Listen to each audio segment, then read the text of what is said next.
Billions. That's what they're stealing. It's not from banks and it's not from vaults, but it's from your grandmother, from children who can't speak up for themselves, daycare centers that don't have kids in them, hospice companies billing patients who aren't actually dying, elder care facilities where the only thing being cared for is the invoice.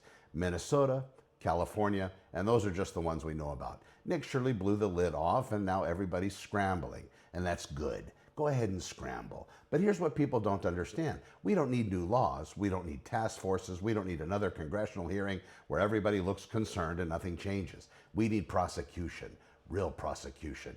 Not paper, not fines, but prison. And I'm going to tell you something from personal experience. I worked inside state corrections, not behind a desk, inside the walls. And I can tell you this, the yard, it has its own justice system.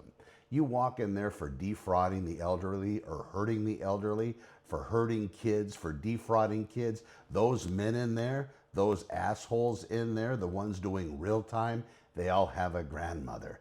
They all have children. They all have an abuelita who sends them commissary money when nobody else would.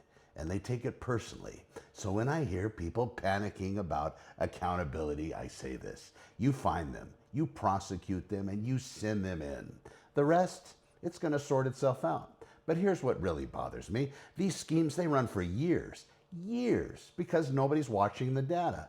Billions in billing, patterns that scream fraud, and the systems we're using to catch it were built in the 90s. We have artificial intelligence that can detect a cancerous cell on a scan, but we can't flag a daycare center in Minneapolis for billing 300 kids that doesn't have a parking lot? Come on, the technology exists. The will doesn't. That's what has to change.